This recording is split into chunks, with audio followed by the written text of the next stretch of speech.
Yes, amahoro y'Imana nshuti muvandimwe, amahoro y'Imana wewe wakoze subscribe kuri Olivier Media TV.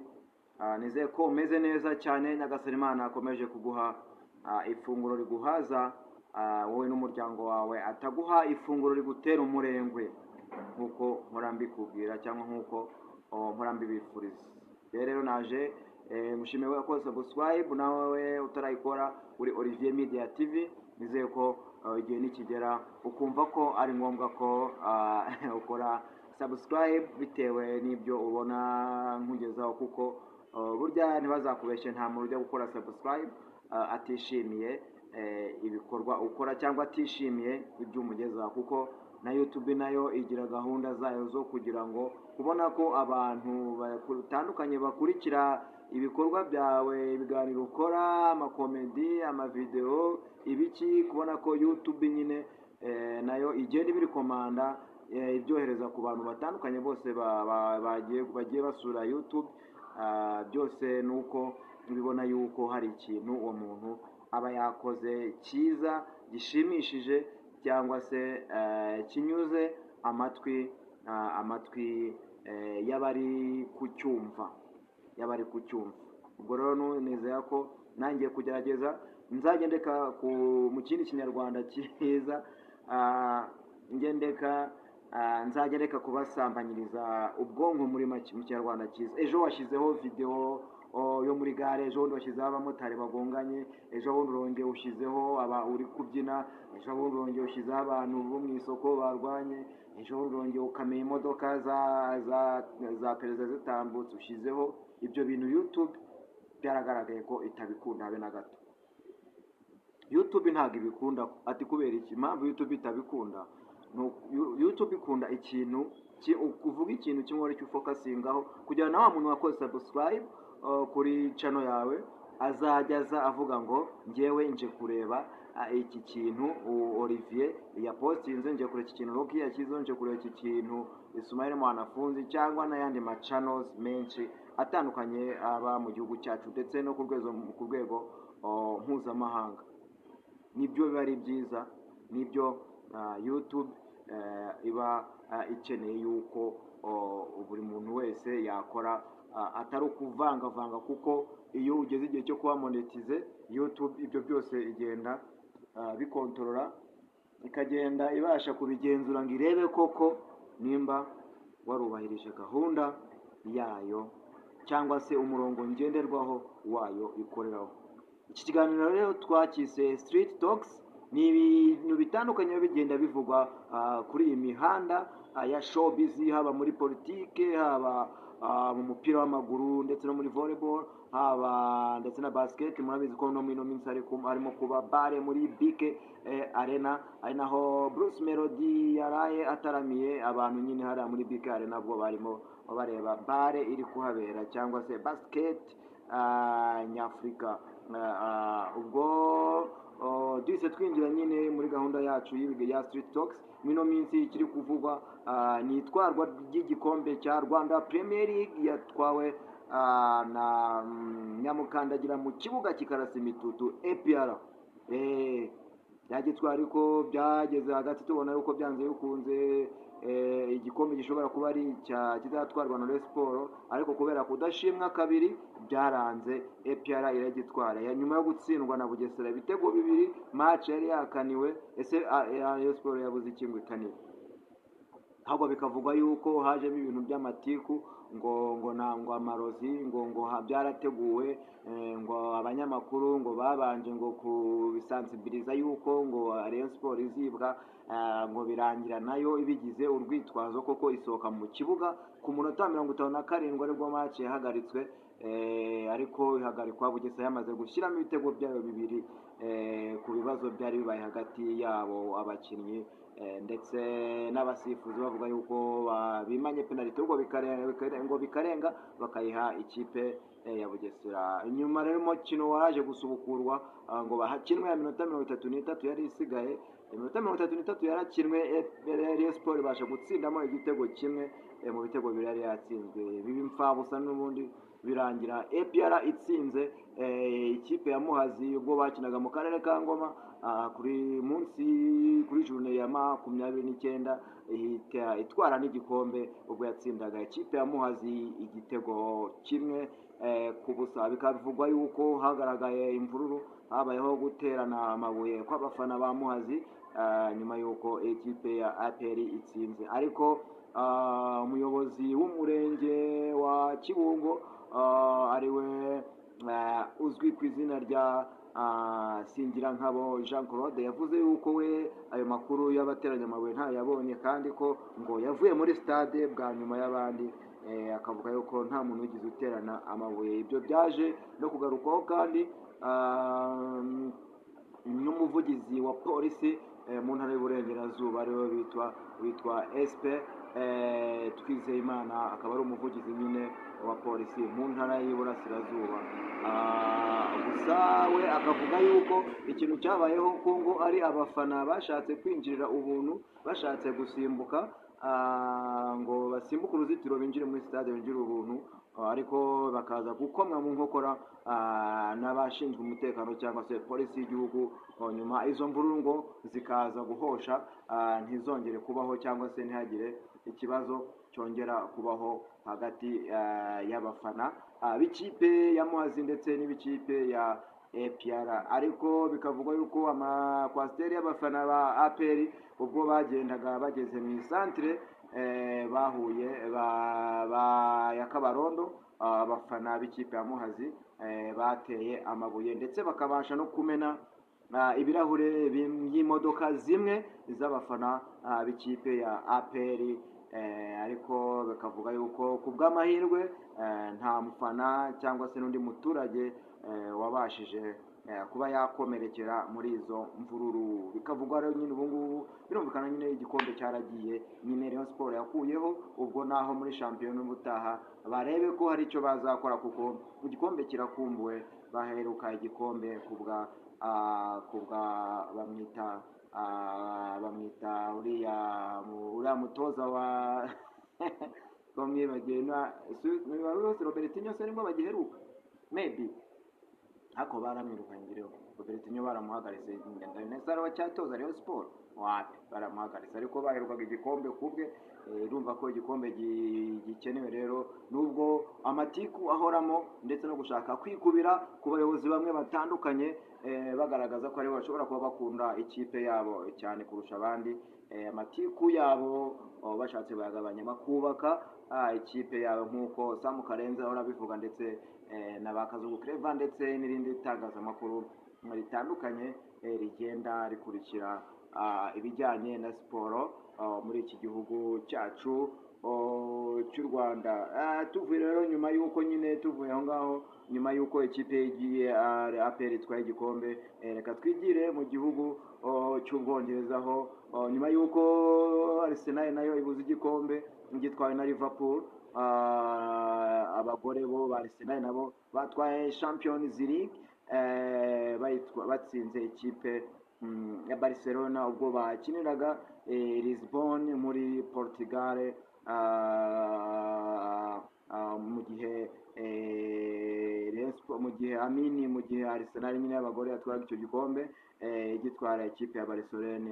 Amahirwe menshi yahabwaga ikipe ya Barcelona kare ishobora kuzatwara iriya Champions League y'abagore, kuko yari yabashije gutsinda ikipe ya Chelsea yo mu Bwongereza ku kinyuranyo cy'ibitego 8-2, mu gihe Arsenal yo yatsinze Lyon ku kinyuranyo cy'ibitego 5-3. Nyamara kandi Lyon yo mu Faransa ariyo kipe ifite kino gikombe cya Champions League y'abagore inshuro 8, ikaba yaraviriwemo muri kimwe cya kabiri nyine ivanywemo n'ikipe ya Arsenal. Urumva ko byari ngombwa ko ekipe ya Arsenal rero igomba gutwara kino gikombe cya Champions League ku nshuro yayo ya kabiri, mu gihe mu Bwongereza nta yindi kipe n'imwe y'abagore irabasha gutwara Champions League usibye gusa ikipe ya Arsenal, dore ko nayo yambara Visit Rwanda. Numva yabashije guhoza nibura amarira ku ruhande rumwe y'abafana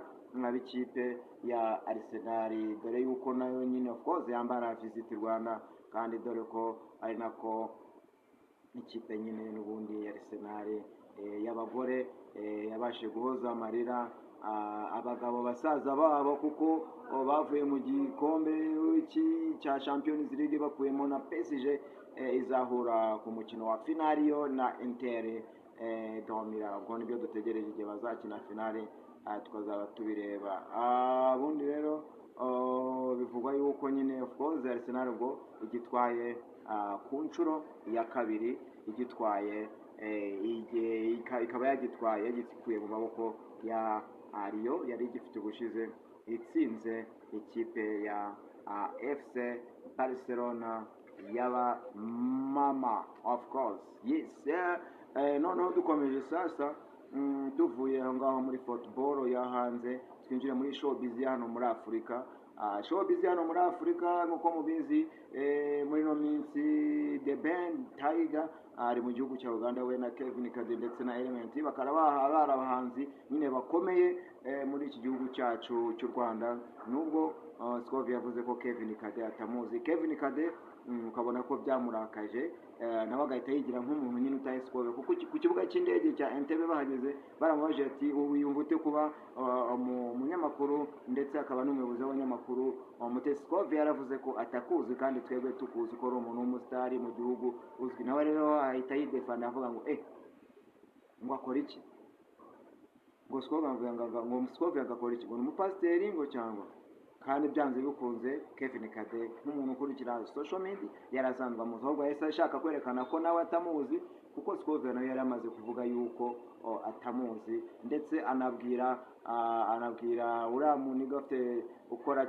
ubakoresha kiriya kiganiro 1-on-1 amubwira yuko kumumenya kutamumenya ari ikibazo cyangwa se kumumenya ari itegeko. Kevin Kade rero nawe mu kwidefanda ndetse no mu kugaragaza yuko nawe atamuzi niyo yavuze ngo ntago amuzi.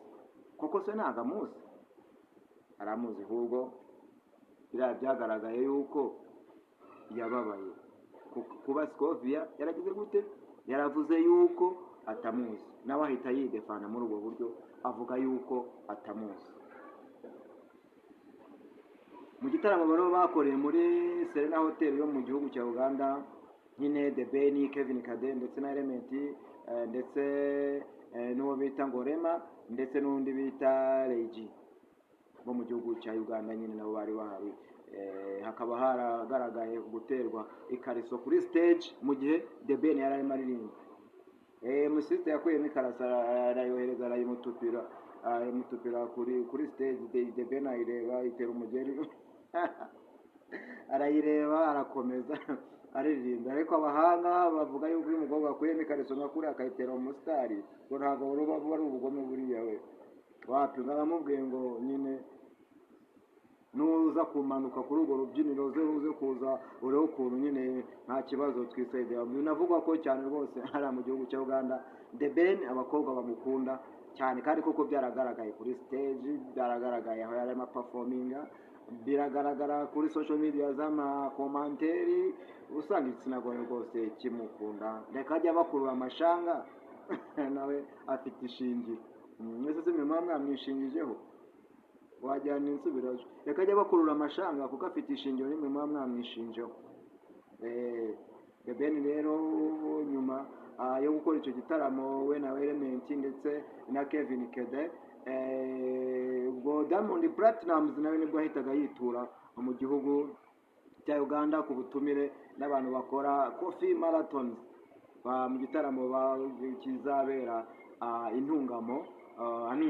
Ndumva cyane abaye ahubwo kuko uyu munsi turi ku cyumweru ngende gukora kino kiganiro ku cyumweru tariki 25. Ntekereza yuko cyaraye kibaye tariki 24 ngire ngo nimba kitari uyu munsi nyine mu ijoro ry'uyu munsi ntago nabashije kubikurura neza, ariko ntekereza ko ari muri uwo mujyo nyine kuko ngo ni gahunda yo guteza imbere abagore bo mu cyaro cya Uganda bahinga ikawa babafasha kugira ngo batere imbere ndetse bateze n'igihingwa cy'ikawa imbere bakora iyo marato nyine cyangwa abantu batandukanye bagenda basiganwa.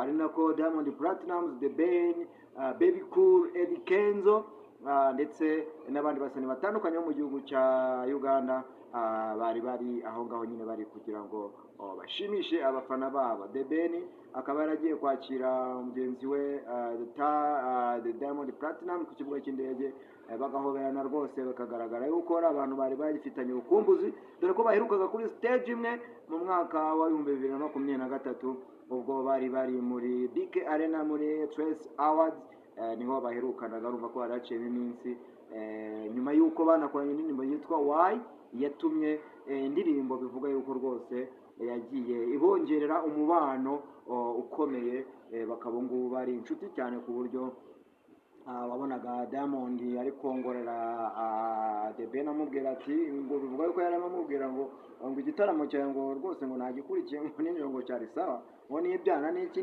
ngo byohereza nzabirinda kuri stage kubera urukundo n'iki. The Ben aramubwira ati yego nibisanzwe rwose, abafana barankunda, nanjye nakoze iyo bwabaga kugira ngo mbashimishe nk'uko dufite abafana benshi mu gihugu cya Uganda. Bikaba bivuga rero ko nyine bazajya ntungamo bakajya muri icyo gitaramo aho bazataramira abafana baho mu bice bitandukanye. Bakaba barafashe kajugujugu nyine bavana Entebbe hiti berekeza ntungamo, bakagenda no mu modoka imwe bava ku kibuga berekeza muri izo karitsiye za ntungamo, aho bagiye gukorera icyo gitaramo cya Coffee Marathons, aricyo kizahuza Diamond Platinum ndetse na Tiger ndetse na Baby Cool na Eddie Kenzo muri show bagomba gukora aho ngaho intungamo. Bikaba bivuga ko kwinjira na amashiringi 30, amashiringi 30 ku urumva amashiringi 30 kuri n'ibihumbi 30 ariko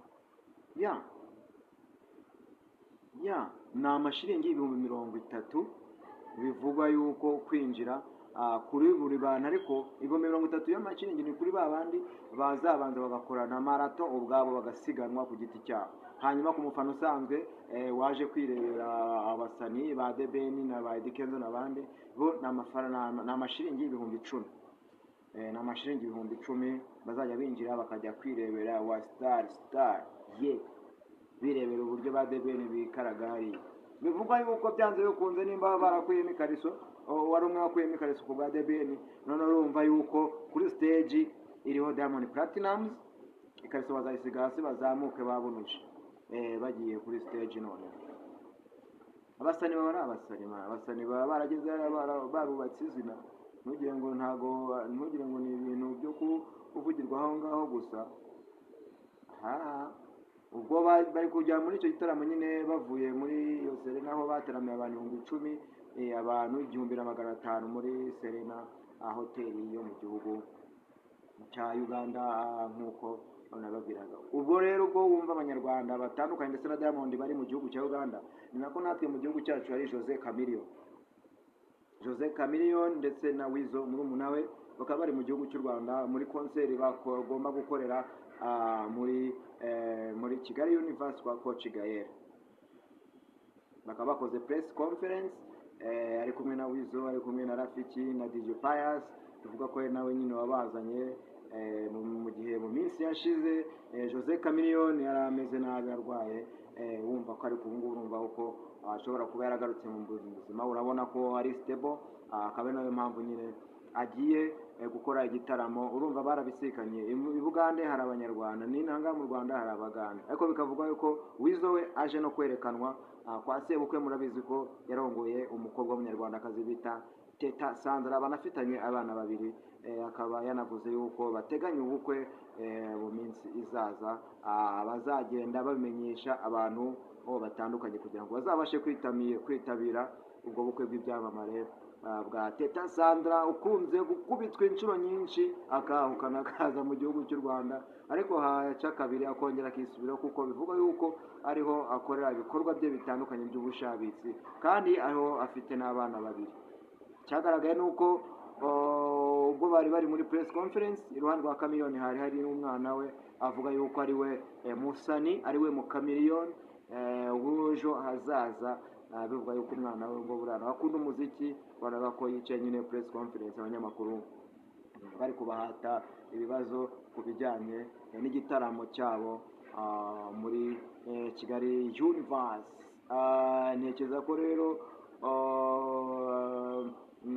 nta bindi bintu byinshi nshobora kuba birenze, gusa menye ko mujye mugaruka banyakubaha, ndabinginze mujye mugaruka mukomeze mwongere murebe, niyo wakwijijisha ukareba kikarangira ugakora kuri kariya kantu kameze gutya ka like, ni inkuru ikomeye, ugatanga comment, kuko uriya mwanya uri kureba cyangwa se uri kumva ibyo makuru atandukanye aba ari kuri no mihanda bari kugenda mbagezaho nk'abashuti banjye, uriya mwanya wanawufata ugatanga commentaire ukambwira ati hindura iki ngiki, cyangwa ukambwira ati byakunaniye, cyangwa ukanca intege, cyangwa se ukantera imbaraga kugira ngo ndebe ko tuzagenda tuzamuka. Nanjye nzajya ngerageza kubaha nk'abafana banjye cyangwa se nk'abantu mwakusubscribe, kuko YouTube dutegeka umuntu wese niba bari abantu 5 bakusubscribe kuri chaîne yawe, bayikozeho babishaka, bayikozeho ku bushake bwabo, nawe rero ugomba gukora uko ushoboye ukajya ubaha ibintu byiza, ukabagezaho amakuru atandukanye ku buryo bagenda bumva ibintu bitandukanye, haba muri politiki, haba muri sport, haba muri showbiz, ndetse n'ahandi hose hatandukanye, bikaba ari uko ariko bigenda bivugwa, ndetse no ku rwego rw'igihugu, nta gutukana, nta magambo mabi, twe twivugira ibiri ku mihanda gusa, kuko iyo ukoze ikosa ugashyiraho ibintu by'abandi, YouTube ihita igukasa. Imana ibahe umugisha rero, mukore subscribe, mwe mwayikoze muri hano b'abagabo, nawe utarayikora yikore subscribe, ukoreshe ya comment na like. Njyewe ndi Olivier cyangwa se Wansori wambaraga mbanza kwitemeye Kidagana Macyabo, Jaje rya Mwendo, shami ry'Ikivu ritavogera, Major Bless. Igasaba Imana akomeze kubaha ifunguro bahaza mwebwe n'imiryango yanyu, n'abari batera umurenge. Thank you very much. I love you so much.